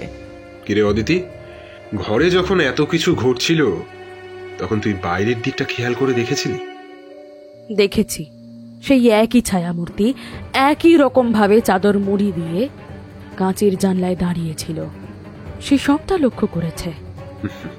রাইট, খুব সম্ভবত সে এসেছিল ওদের পাঠানো শিকারী তার শিকার সফলভাবে করতে পেরেছে কিনা সেটা জানবার জন্য। কিন্তু এখন তো পাশা পাল্টে গেছে, অপরাধীদের কাছে খবর পৌঁছে গেছে তাদের পাঠানো শিকারী আমাদের হাতে ধরা পড়ে গেছে। আর ইন্সপেক্টর প্রলয় সমাদ্দার ওনার লোক পাঠালেই এই লোকটাকে থানার লকআপে চালান করে দিতে হবে। কিন্তু আবির, একটা ব্যাপার এখনো পর্যন্ত আমার কাছে পরিষ্কার নয়। এই অপরাধ চক্রের আসল লক্ষ্যটা কি? কি চায় এরা? দেখ, আমি এই মন্দিরের পুরনো ইতিহাস ঘেঁটে যতটুকু জানতে পেরেছি, তাতে করে এই মন্দিরের যেখানে মূল গর্ভগৃহ, সেখানেই কোথাও একটা গুপ্তধনের বড় ভাণ্ডার লুকানো আছে। ইতিহাস বলছে এই মন্দিরের প্রথম প্রতিষ্ঠা হয়েছিল আজ থেকে 173 বছর আগে। মন্দির নির্মাণের সময় এখানকার কাজের দায়িত্বে ছিলেন সর্বশ্রী প্রেমানন্দ ঠাকুর নামে এক ব্রহ্মচারী। কথিত আছে তিনি অত্যন্ত স্বল্প পুঁজি সংগ্রহ করে এই মন্দিরের কাজে হাত দিলে স্বয়ং ভগবান কৃষ্ণ তাকে স্বপ্নাদেশ দিয়েছিলেন মন্দির নির্মাণের জন্য অর্থের ব্যবস্থা তিনিই করে দেবেন। প্রেমানন্দ ঠাকুর যেন নির্দ্বিধায় মন্দির নির্মাণের কাজ এগিয়ে নিয়ে চলেন। আর তার পরদিন সকালেই মন্দিরের মাটি খুঁড়তে গিয়ে একটা বড় বাক্স ভর্তি সোনার মোহর উদ্ধার হয়। ভগবান কৃষ্ণই তা মন্দির নির্মাণের খরচ বাবদ প্রেমানন্দ ঠাকুরকে দিয়েছিলেন বলেই মানুষের বিশ্বাস। কিন্তু প্রেমানন্দ ঠাকুর এতটাই নির্লোভ মানুষ ছিলেন যে তার থেকে তিনি শুধুমাত্র মন্দির গঠনের জন্য প্রয়োজনীয় মোহরটুকু তুলে নিয়ে বাকিটা আবার সেই অবস্থাতেই রেখে দেন। আর পরবর্তীকালে ঠিক সেই মোহরের বাক্সের উপরেই আজকের ভগবান কৃষ্ণের আসন নির্মাণ করা হয়। তখন মন্দিরটি অনেক ছোট করে তৈরি হলেও প্রেমানন্দ ঠাকুরের এই নির্লোভ কৃষ্ণ ভক্তির কথা দিকে দিকে ছড়িয়ে পড়ে। ক্রমে সময়ের সাথে সাথে মন্দিরের ভক্ত সংখ্যাও বাড়ে। আর আজ যে আশ্রমের বারবারন্ত দেখছিস, তার সবটাই কিন্তু এই ভক্তদের অনুদান থেকেই হয়েছে। তার মানে সোনার মোহরের বাক্সে সেই অবশিষ্ট মোহর সবকিছু এখনো ওই কৃষ্ণের আসনের নিচে রয়ে গেছে, তাই তো? গুপ্তধন। তার মানে এই যা কিছু হচ্ছে সবটাই আশ্রম খালি করিয়ে শ্রীকৃষ্ণের আসনের নিচ খুঁড়ে সেই মোহরের বাক্সের লোভে। ঠিক বলছি আমি? আর যে সেটা পাবে তার তো পুরুষের পর পুরুষ পায়ের ওপর পা তুলে বসে বসে খাবে, তাই না? দেখ, আমার মনে হয় সেটাই সঠিক। গত মাস তিনেক আগে একটা মাসিক পত্রিকায় এই নিয়ে একটা আর্টিকেল বেরিয়েছিল। এতদিন অনভ্যাসের ফলে মানুষের মন থেকে এই সবকিছু মুছে গিয়েছিল ঠিকই, কিন্তু এই আর্টিকেল প্রকাশিত হওয়ার পর থেকে আবার সবকিছু হঠাৎ করে মানুষের মনে পড়ে গেছে। আর তাই সেই অপরাধী চক্র সেই সমস্ত মোহরের লোভে অতি সক্রিয় হয়ে উঠেছে। আচ্ছা আবির, তোর এই হলধর শাস্ত্রী মহাশয়কে কেমন মনে হচ্ছে? দেখ, যদি ওই টাকা রিসিভের বিলটা সত্যি হয় তাহলে তাতে কিন্তু ওনারই সই রয়েছে। সাথে রাতে খাবারের মধ্যে যে ঘুমের ওষুধ ছিল সেটার দায় কিন্তু উনি এড়িয়ে যেতে পারবেন না। কথাটা ঠিক অদিতি, কিন্তু একটা ব্যাপার তুই হয়তো খেয়াল করে দেখিসনি। আমার বিশ্বাস সেটা দেখলে তুই নিজেই বুঝতে পারবি এই বিল বইয়ের রহস্যটা কি। দাঁড়া, তোদেরকে আমি ব্যাপারটা দেখাচ্ছি। দেখাবি মানে? তোর কাছে কি ওই বিল বইটা আছে নাকি? হলধর মহারাজ মুখে বলেছিলেন বিল বইটা আমাদের দেবেন, কিন্তু নানা কথায় উনি ব্যাপারটা এড়িয়ে যান। অর্থাৎ উনি চান না আসল বিল বইটা আমাদের হাতে পড়ুক। কিরে, ঠিক বলছি তো? কারোর কোনো সন্দেহ আছে? আরে বন্ধু, না হলে আর বলছি কি। দেখ, হলধর স্বামীজিকে আমি এই বিল বইটা দিতে বলেছিলাম। উনি বইটা আমাকে দেবেন বলে প্রতিশ্রুতি দিলেও বাস্তবে কিন্তু দেননি। তাই আমি ওই প্রথমে আসা সেই রতন নামে ছেলেটার হাতে 100 টাকার নোট গুঁজে দিয়ে বইটা আনিয়ে নিয়েছি। এখন সেটা আমার কাছেই আছে। কয়েক মুহূর্তের মধ্যেই আবির গিয়ে ওর ব্যাগ থেকে বিল বইটা নিয়ে আসে আর টেবিলের উপর মেলে ধরে। ভালো করে দেখ দেখিনি, বিল বইয়ের পাতায় রহস্যের কিছু দেখতে পাচ্ছিস কিনা। বেশ কিছুক্ষণ খুঁটিয়ে দেখার পর অদিতির ঠোঁটের কোণে একটা হাসি খেলে গেল। তাও কিছু বলার আগে ও আরও একবার উল্টে পাল্টে বিল বইটা দেখে নিয়ে বলল, আমি যেটুকু বুঝতে পারছি সেটা হলো এই দুটো রসিদই আসল, আর এতটাই সূক্ষ্মভাবে এটা তৈরি করা হয়েছে যে বাইরে থেকে কেউ দেখে এটা বুঝতেই পারবে না। কিন্তু কি করে এটা বলছিস অদিতি? আমাকে একটু বুঝিয়ে বল। এই দেখ, শঙ্করনাথ বাবুর যে 2000 টাকার বিলটা কাটা হয়েছে সেই বিলটার নম্বর 191। অরিজিনাল বিলটা না থাকলেও রয়েছে তার কার্বন কপিটা, কারণ তার আগের পাতায় 190 নম্বর বিলটা কাটা হয়েছে কোনো একজন অংশুমান বন্দ্যোপাধ্যায়ের নামে। 191 নম্বর বিলে টাকার অ্যামাউন্ট লেখা 2000, কিন্তু খুব ভালো করে যদি দেখিস তাহলে বুঝতে পারবি 2 এর পরের শূন্যগুলো বারবার করে ওভাররাইট করা হয়েছে। যদি আমি খুব ভুল না করি তাহলে এগুলো অরিজিনাল বিলটাতে একটু একটু করে সরিয়ে লেখা হয়েছে, যাতে কার্বন কপিতে ওই শূন্যগুলো ঠিক একটার উপর একটা পড়েছে। ফলে আসল কপিতে সেই সংখ্যাটা 2000-এর থেকে বেশি হলেও কার্বন কপিতে সেটা 2000-ই রয়ে যায়। আর ভাষার অক্ষরে লেখাটা সেটা কিভাবে হলো? বন্ধু, একটু আলোয় ফেলে একজন গোয়েন্দার চোখ দিয়ে যদি কার্বন কপিটা দেখো তাহলে খুব সহজেই তুই বুঝতে পারবি ভাষায় 2000 অনলি লেখাটা কালো পেন দিয়ে খুব সাবধানে লেখা হয়েছে, একেবারে কার্বন কপির সঙ্গে কালি মিলিয়ে। খুব সম্ভবত আলাদা করে অরিজিনাল কপিটাতে 20 crores অনলি কথাটা লেখা হয়েছে, যাতে করে সেই ব্যারিস্টার মশাই অরিজিনাল বিলটাতে কোনো রকমে ভুল পাননি। যে এই বিলটি লিখেছে এত সাবধানতা অবলম্বন করলেও একটা ছোট্ট ভুল সে করে ফেলেছে। কি বলতো? খুব কাকতালীয় হলে ওই বিল বইয়ের একেবারে শেষ দিকে হয়। যে এই কাজটি করেছে সে হয়তো খেয়ালই করেনি যে এই বিল বইয়ের একেবারে শেষ প্রান্তে একটা নতুন কার্বন পেপার ভাঁজ করে রাখা আছে, হয়তো পরে ব্যবহার করবার জন্য। এই বলে আবির একেবারে শেষ পাতায় পৌঁছে একটা ভাঁজ করে রাখা নতুন কার্বন পেপার বের করে আর দুহাত দিয়ে তার ভাঁজটা খুলে টেবিলের উপর মেলে ধরতেই কার্বন পেপারটার ভেতরের দিকে সমস্ত লেখার ছাপগুলো স্পষ্ট দেখা যায়। এবার বুঝতে পারছিস ভাই, দুটো রসিদই আসল, আবার দুটো রসিদই নকল। তাই কোনটা আসল আর কোনটা নকল এটা না ভেবে আমাদেরকে যেটা ভাবতে হবে সেটা হলো মৃগাঙ্ক বাবুর হাতে এই 20 কোটি টাকার লেখা বিলটা তুলে দিল কোন ভরসায়। কিন্তু বিলটায় সই, সেটা তো এই হলধর মহারাজেরই করা। তাহলে এরকম ভাবে দুটো বিল উনি সই করলেন কেন? আসল জালিয়াতি তো তার মানে উনিই করেছেন। দাঁড়া, এটাও তো হতে পারে শঙ্করনাথ বাবুই এরকমটা করতে বলেছেন, তাই হলধর বাবু এরকম করেছেন। তার নিশ্চয়তা কোথায়? কি যে বলিস না তুই! লোকে কম টাকা দিয়ে বেশি টাকার রসিদ করতে বলে, কিন্তু বেশি টাকা দিয়ে কম টাকার রসিদ কেন তৈরি করতে বলবে? দেখ অদিতি, আমারও প্রথমে এই কথা মনে হয়েছিল, কিন্তু তারপর আমি ইন্সপেক্টর প্রলয়কে বলেছিলাম ওই ব্যারিস্টার মহাশয়ের সঙ্গে একবার কথা বলতে। উনি তার উত্তরে আমাকে একটা অত্যন্ত গুরুত্বপূর্ণ কথা বলেছেন। উনি বলেছেন সম্প্রতি একটা উইল করেছেন, যাতে তিনি তার সমস্ত সম্পত্তি থেকে তার ছেলে মৃগাঙ্ক শেখরকে বঞ্চিত করে সম্পত্তির প্রায় পুরোটাই ওনার বড় ছেলে শশাঙ্ক শেখরকে দিয়ে গেছেন। আর তার কারণ হিসেবে উনি বলেছেন মৃগাঙ্ক শেখর নাকি বর্তমানে একেবারেই অসৎ সঙ্গে পড়ে বহু টাকা পয়সা তছরূপের সঙ্গে যুক্ত হয়ে পড়েছেন। তাই এটা অস্বাভাবিক নয় যে ওনার সম্পত্তি থেকে একটা বড় অংশই আশ্রমের শঙ্করনাথ বাবু দিয়ে রাখলেন। আশ্রমের খাতায় সেটা 2000 টাকা হলেও শুধুমাত্র ওনার কাছে একটা কাগজে লেখা থাকলো ওনার সত্যি সত্যি দেওয়া টাকাটার পরিমাণ। আর পরে সবকিছু স্থির হয়ে গেলে 2000 টাকা আশ্রমের তহবিলে রেখে বাকি টাকা হলধর মহারাজ শঙ্করবাবুকে ফিরিয়ে দেবেন। তাতে সাপও মরল, আবার লাঠিও ভাঙল না। তাহলে ওই বিল বইয়ের কাগজটা মৃগাঙ্ক শেখরের কাছে গেল কি করে? দেখ, এটা আমরা বলতে পারবো না, এটা স্বয়ং শঙ্করনাথ বাবুই বলতে পারবেন। মৃগাঙ্ক শেখরকে ওই রসিদ উনি নিজের হাতে দিয়েছেন নাকি সেটাও সে চুরি করেছে। আপনাদের বুদ্ধির তারিফ করতেই হবে। তবে কি জানেন, ওই একটা কথা আছে না, অতি চালাকেরও গলায় দড়ি। আপনাদের অবস্থাও খানিকটা সেরকম হয়ে গেছে। এক রাত্রির মধ্যে সবকিছু বুঝে ফেললেও নিজেদের আর রক্ষা করতে পারেননি। কে আপনি? ভাবিস না জয়, উনি সেই সন্ন্যাসিনী যিনি আমাদের প্রতিটা পদক্ষেপে আমাদের উপর নজরদারি করে গেছেন। যখন আমরা ওই লোকটাকে আটক করি তখনও উনি কাঁচের জানলার আড়াল থেকে আমাদের উপর নজর রাখছিলেন। ওহ, আপনারা সেটা দেখে ফেলেছেন? যাক, তাহলে তো ভালোই হলো। আমাকে আর আলাদা করে কিছু বলতে হবে না। আপনারা নিজেরাই জানেন যে আপনারা কি ভাবছেন তার সবটাই আমি জানি। কিন্তু আপনারা এটা জানেন না আর কয়েক মুহূর্তের মধ্যেই আপনাদের 3 জনকে মরতে হবে। তবে হ্যাঁ, এই পুরো কেসটার মধ্যে আমি কে সেটা আমি আপনাদের বলবো না।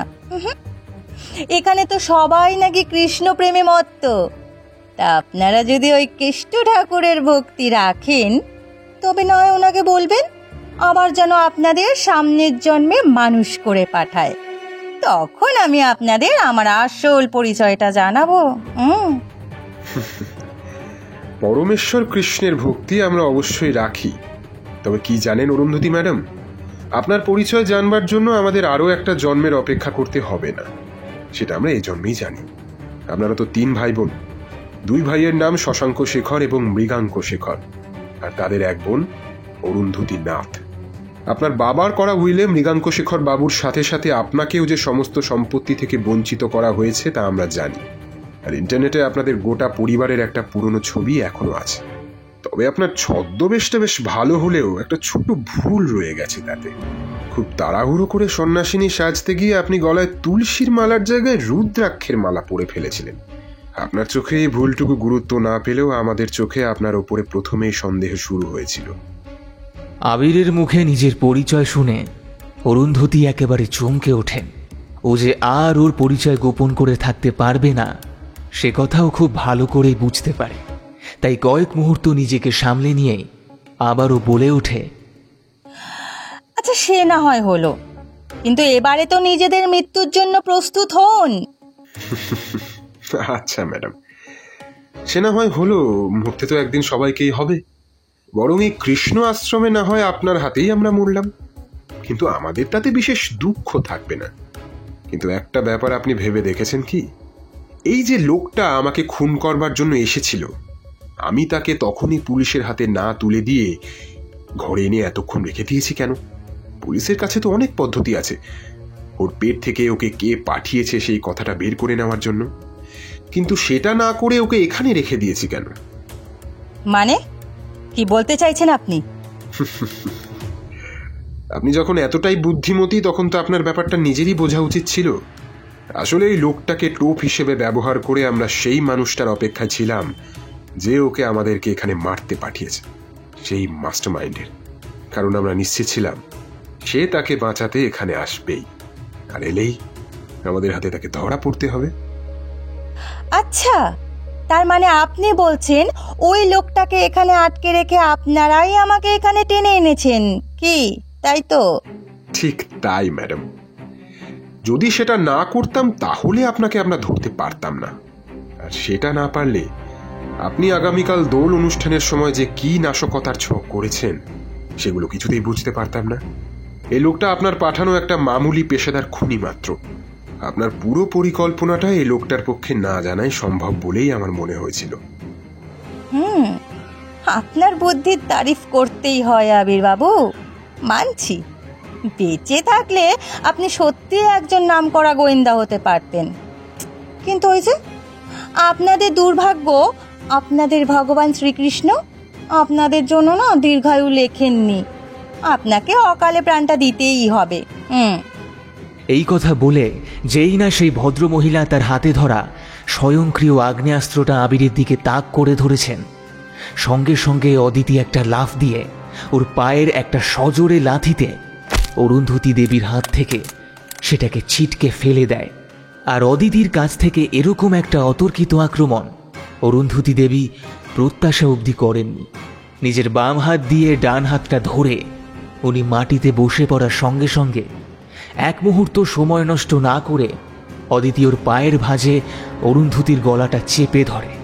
কয়েক মুহূর্তের মধ্যেই পাশার দানা পুরো পাল্টে যায়। ওদের খুন করার জন্য যে ভদ্রমহিলা হাতে বন্দুক উঁচিয়ে দাঁড়িয়েছিলেন, কয়েক মুহূর্ত পরেই তিনি একেবারে ধরাশায়ী হয়ে পড়েন অদিতির ক্যারাটের প্যাচে।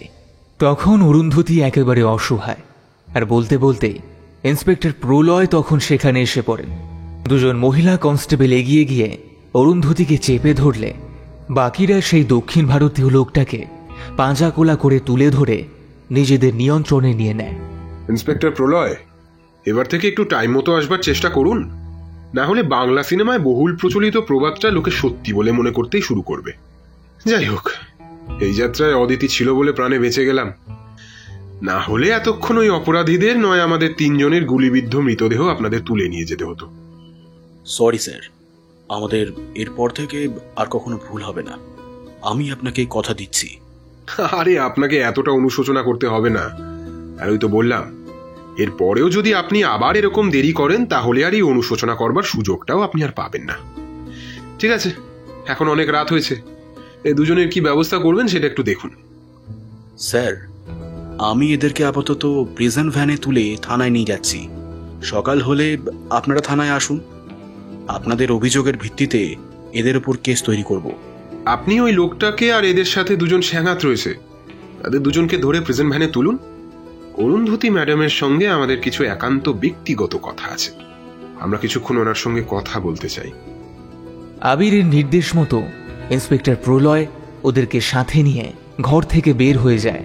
ঘরে রয়ে যায় শুধুমাত্র অরুন্ধতী। একটা টেবিলের মাঝখানে তাকে বসিয়ে সামনে 3টে চেয়ার নিয়ে এসে বসে আবিররা।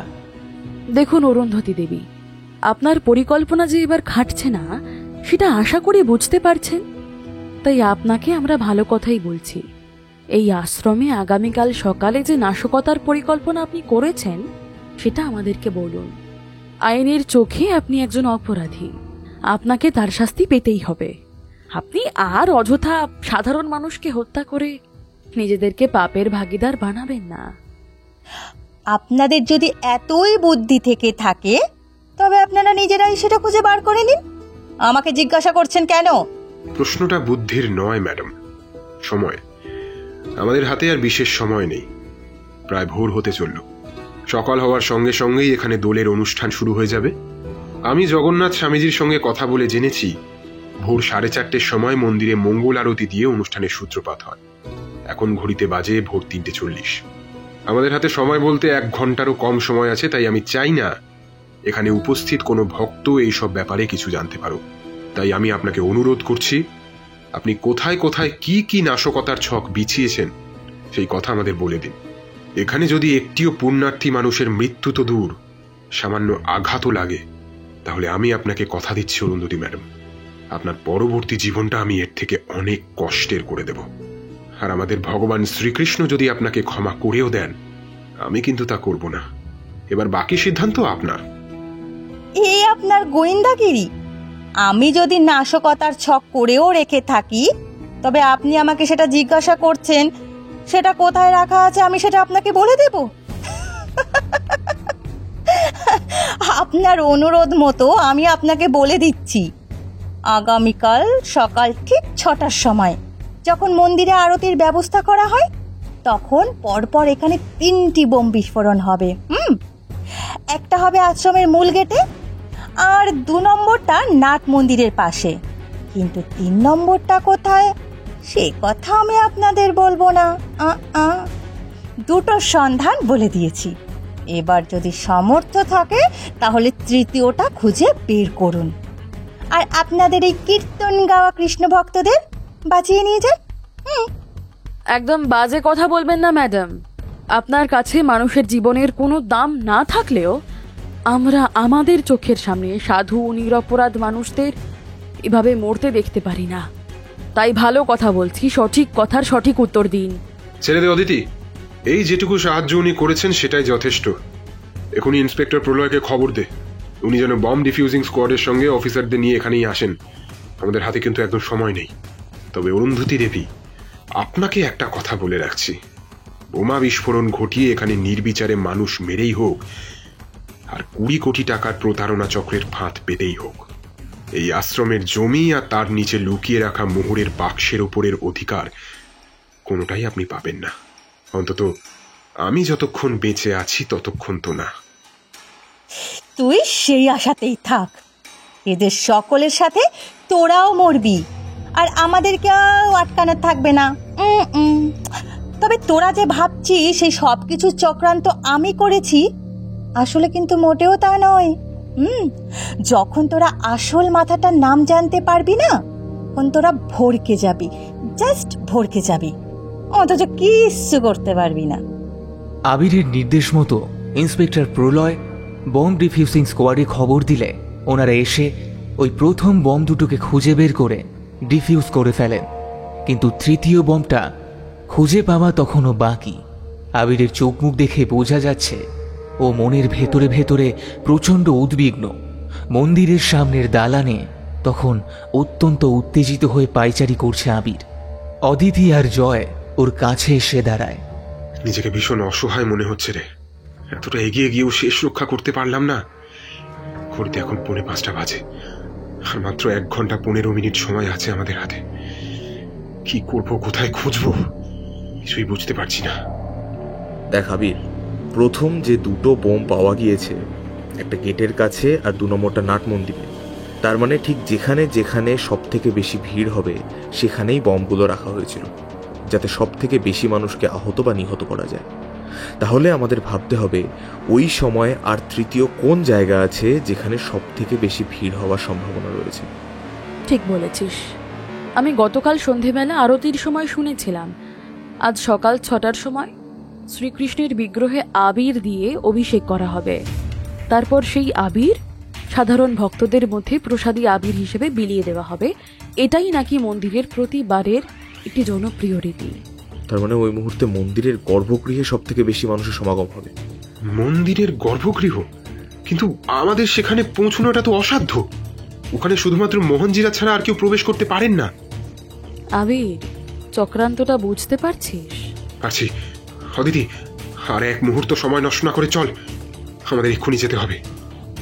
ওরা তখনই ছুট দেয় মঠের মহন্তজি শ্রী জগন্নাথ মহারাজের অফিস ঘরে। ওনাকে পুরো ব্যাপারটা তক্ষুনি জানানো প্রয়োজন। ওনার সাথে এক্ষুনি একটা হিসেব সেরে নিতে হবে ওদের। এ কি মোহনজি, আপনি কোথাও বেরোচ্ছেন নাকি? আজ আশ্রমে এত বড় উৎসব, আর আপনি আজ কোথায় চলে যাচ্ছেন? হ্যাঁ, আর দেখুন না, আমাদের ধানবাদের আশ্রম থেকে হঠাৎ ফোন এসেছিল। ওখানে কিছু একটা সমস্যা হয়েছে, তাই এখনই সেটার সমাধানের জন্য আমাকে ওখানে যেতে হবে। 6টা নাগাদ হাওড়া স্টেশন থেকে একটা ট্রেন আছে, ব্ল্যাক ডায়মন্ড, ওটাই ধরবো ভাবছি। কি সমস্যা মহারাজ? ঠিক জানি না, তবে যাই, তারপর গিয়ে দেখি। খুব ইচ্ছে ছিল উৎসবের দিনটা এখানে থাকবো, কিন্তু ইচ্ছে থাকলেও যে উপায় হয় না। যা, এটা তো কাপুরুষের মতন কাজ হয়ে গেল মোহনজি। এটা করলে কিন্তু বোঝা যাবে আপনার মোহন থাওয়ার যোগ্যতা কোনো কালেই ছিল না। মানে কি বলছেন কি আপনি? না না, আমি নয়। আমাকে যে চিঠিটা এখানের থেকে লেখা হয়েছিল তাতে এরকম কথাই লেখা ছিল। আমি চিঠি পেয়েও এখানে না এলে এটাই প্রমাণিত হবে যে আমি একজন কাপুরুষ, আর আমার গোয়েন্দা হওয়ার যোগ্যতাই নেই। আর এখন তো দেখছি আপনি সঠিক সময়ের আগে পালাচ্ছেন, তাই বললাম আর কি। না না, পালাবো কেন? আমি তো, আর চিঠিতে লেখা ছিল মানে? যাই হোক, ওসব কথা বাদ দিন। আচ্ছা, অরুন্ধতী নাথ বন্দ্যোপাধ্যায় মানে শঙ্করনাথ বাবুর কন্যা তো আপনার আশ্রমের সদস্য নন। আর শঙ্করনাথ বাবু তো আপনাকে চিঠি লিখে জানিয়েছিলেন এবারে উনি বা ওনার পরিবারের কেউই অনুষ্ঠানে আসবেন না। তাহলে অরুন্ধতী দেবী আশ্রমে স্থান পেলেন কি করে, একটু বলবেন মহারাজ? না মানে, আপনি যেটা ভাবছেন, ভগবান কৃষ্ণের সবার সমান অধিকার, সবাই ভগবানের সন্তান। সে তো ঠিকই, সবাই ভগবানের সন্তান। আচ্ছা, তাহলে তাদের বোম বিস্ফোরণ ঘটিয়ে নির্বিচারে হত্যা করবার কি অর্থ, একটু বলবেন? এসব কি বলছেন আপনি? এগুলো মিথ্যে অভিযোগ আনছেন আমার উপর। আপনি খবরদার ভুলভাল বলবেন না। আজ সকাল 4:30 মঙ্গল আরতি করেছেন আপনি, আর 6টায় যখন বিস্ফোরণের টাইম আগে থাকতেই ঠিক করা আছে, তখন আগে থাকতেই আপনি আরতির দায়িত্ব হলধর মহারাজের ওপর দিয়ে দিলেন, আর এখন আশ্রম থেকে পালিয়েও যাচ্ছেন। খুব ভালো। তবে একটা কথা শুধু বলবেন, মন্দিরের গর্ভগৃহে আপনি বমটা ঠিকমতো রেখেছেন তো, যাতে সেটাতে বিস্ফোরণের পর হলধর স্বামীজি আর সেই মুহূর্তে ওখানে যতজন মানুষ উপস্থিত থাকবেন সকলেই যেন মারা যান? এসব কি বলছেন আপনি? যত সব মিথ্যে কথা, আমার নামে অপপ্রচার করছেন আপনি। এসব অভিযোগের কোনো ভিত্তি নেই আপনার কাছে। আছে কোনো ভিত্তি আছে নাকি সবটাই বানানো মন গড়া অভিযোগ?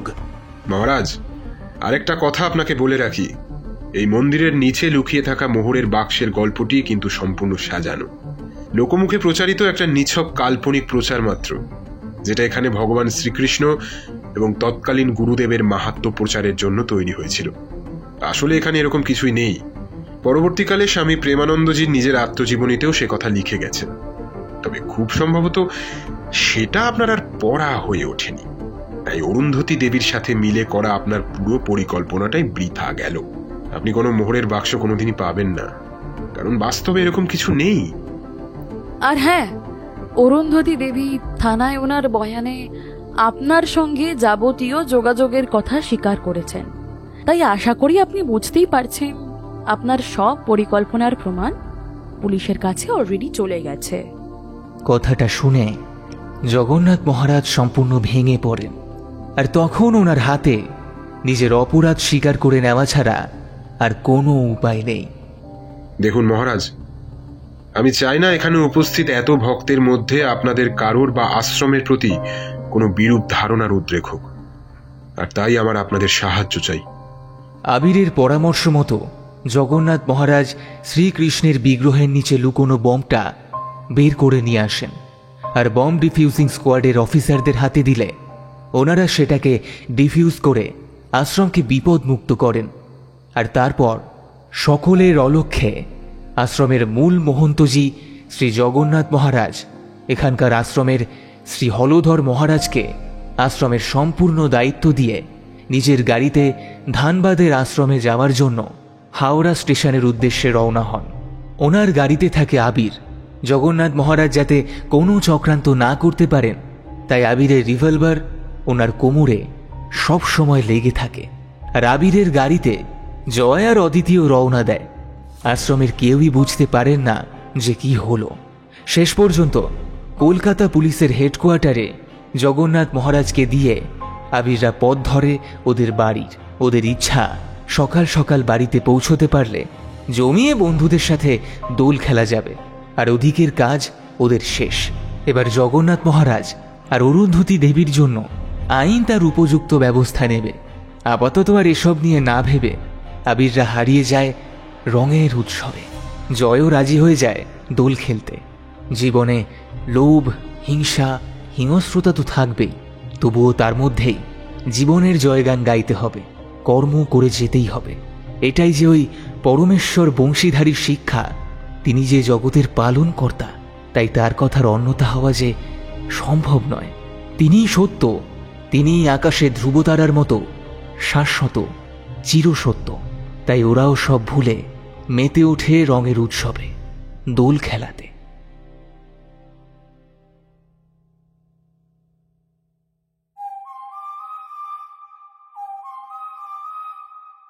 শেষ হল লেখক শিবাঙ্গনের কলমে আবির এবং জয় সিরিজের গল্প আবিরে রক্তের দাগ।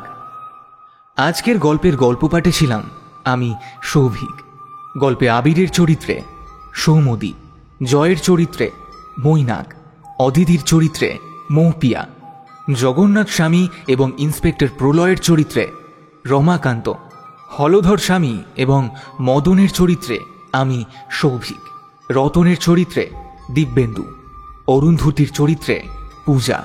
গল্পের নাট্যরূপ নির্মাণে মৈনাক, গল্পের শব্দ সংযোজন এবং আবহ সৃষ্টিতে সৃজা এবং আমি সৌভিক। এই সুন্দর পোস্টারটি ডিজাইন করেছে সূর্য। তবে কেমন লাগলো আজকের গল্পটি? গল্পটি ভালো লেগে থাকলে অবশ্যই আপনার বন্ধু এবং পরিবারের সঙ্গে গল্পটি শেয়ার করে দিন। আরও এরকম নিত্য নতুন গল্প শুনতে এখনই সাবস্ক্রাইব করুন আমাদের ইউটিউব চ্যানেলে, আর পাশে থাকা বেল আইকনটিকে অল করে দিতে ভুলবেন না, যাতে আমাদের সমস্ত গল্পের নোটিফিকেশন আপনার কাছে সবার আগে পৌঁছে যায়। তবে আজ চলি, ফিরে আসব আরও একটি নতুন এবং রোমাঞ্চকর গল্প নিয়ে আগামী সপ্তাহে। ততক্ষণ ভালো থাকুন, সুস্থ থাকুন এবং শুনতে থাকুন রহস্য, রোমাঞ্চ, থ্রিলার এবং গপ্প।